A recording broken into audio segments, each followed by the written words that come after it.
دین کے لیے اگر کوئی شخص واقعتاً کام کرے تو خود بھی ایک لحاظ سے ایسی صلاحیت اس کے اندر پیدا ہو جاتی ہے. امام کے مشن کے لیے کام تو کر کے دیکھیں, پھر دیکھیں کہ زندگی کے کتنے جو مشکلات اور پریشانیاں خود ہی رفع ہوتی چلی جائیں گی آپ کے لیے. ایک عالم تھے جو کہ درس اصول و فقہ جو ہے 300 سے زائد علماء ان کے درس میں شریک ہوتے تھے. ایک مرتبہ ان کی بیوی شدید بیمار پڑ گئی اور اتنی بیمار ہو گئی کہ بس لگتا تھا کہ اب اس کا انتقال ہو جائے گا. روز بروز صحت گرتی جا رہی تھی, یہاں تک کہ بالکل تقریباً کومے جیسی کیفیت کے اندر وہ چلی گئی. وہ عالم روتے ہوئے آیت اللہ علی آقا قاضی کی خدمت میں آئے اور کہا کہ آقا میری کوئی اولاد بھی نہیں ہے, 37 سال کا میرا اور بیوی کا ساتھ ہے, ہم دونوں میں بہت ان سے محبت ہو گئی ہے, ایک دوسرے کے بغیر رہنا بھی بہت مشکل ہے, لگتا ہے اگر یہ مر گئی تو میں بھی مر جاؤں گا, اچھا میرے لیے دعا کریں. اچھا آیت اللہ علی آقا قاضی کی ایک سیرت تھی, وہی جو تقریباً آیت اللہ بہجت کی طرح, کہ کبھی بھی کسی کے چہرے کی طرف نگاہ اٹھا کر نہیں دیکھتے تھے. عام طور پر جو ملنے والے آتے تھے تو ان چہرے کو نگاہوں کو جھکا لیتے تھے. کہہ رہے انہوں نے سر جھکائے آنکھوں کو بند کیا اور ایک جذباتی انداز سے دعا کرنی شروع کی. اس وقت اس موقع پر آیت اللہ سید عباس حسینی کاشانی, جن کا بھی کچھ ہی عرصے پہلے انتقال ہوا ہے, یہ وہاں پر موجود تھے. آیت اللہ سید عباس حسینی کاشانی سب سے آخری شاگرد جو آیت اللہ علی آقا قاضی کے جو اب تک زندہ تھے وہ بھی انتقال کر چکے ہیں,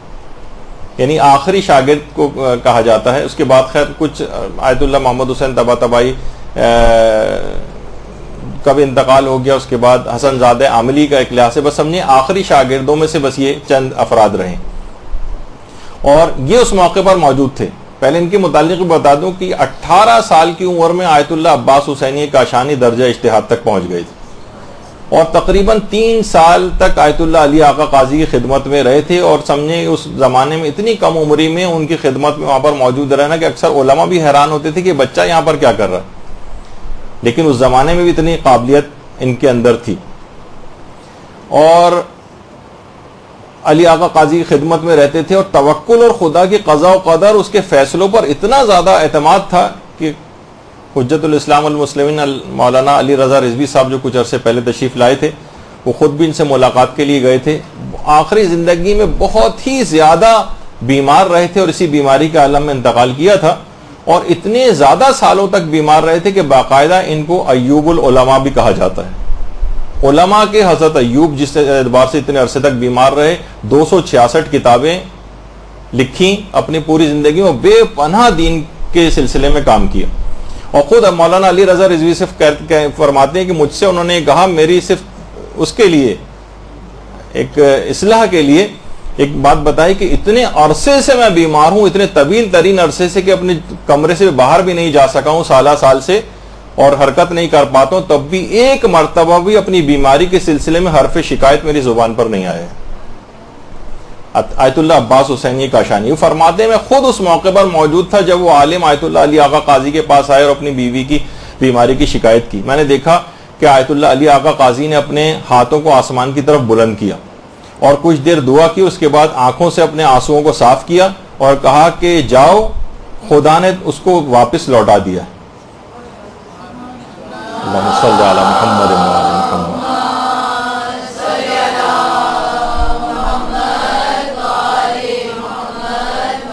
اچھا وہ عالم یہ فرماتے ہیں کہ اگرچہ مجھے علی آقا قاضی کی بات پر مکمل اعتماد تھا اور مجھے پتا تھا کہ حق کے سوا ان کی زبان پر کچھ نہیں آتا ہے, لیکن پھر بھی میں اندرونی طور پر پریشان تھا کہ بیوی تقریباً قریب المرگ تھی, اتنی طویل عرصے کی اس کی بیماری ہے, اور یہ تھا کہ شاید اب میں گھر جاؤں تو وہ مر ہی نہ چکی ہوں. کہہ رہے میں بہرحال گھر گیا, گھر جا کر دیکھا کہ تقریباً مردہ حالت کے اندر پڑی ہوئی جو بیوی تھی جسے میں چھوڑ کر گیا تھا وہ قبلہ رخ ہو کر بیٹھی ہوئی, اور قبلہ رخ ہو کر بیٹھی ہوئی. میں نے اس سے بہت پوچھا کہ تمہاری اچانک سے طبیعت کیسے صحیح ہو گئی, تو کچھ بتانے کو تیار نہیں ہو رہی تھی. بہت زیادہ جب اصرار کیا تو بیوی نے بتایا کہ آپ نے بہت اچھا کیا کہ آپ آیت اللہ علی آقا قاضی کی خدمت میں گئے, اور جس وقت میری روح قفس انصری سے پرواز کر چکی تھی, وہ خود کہہ رہی ہے کہ میں مر چکی تھی, میری روح نکل کر جب 4تھے آسمان پر پہنچی تو ایک غیبی صدا مجھے سنائی دی کہ سید علی آقا قاضی کی دعا کے احترام میں اس کی روح کو واپس پلٹا دیا جائے. اللہم صلی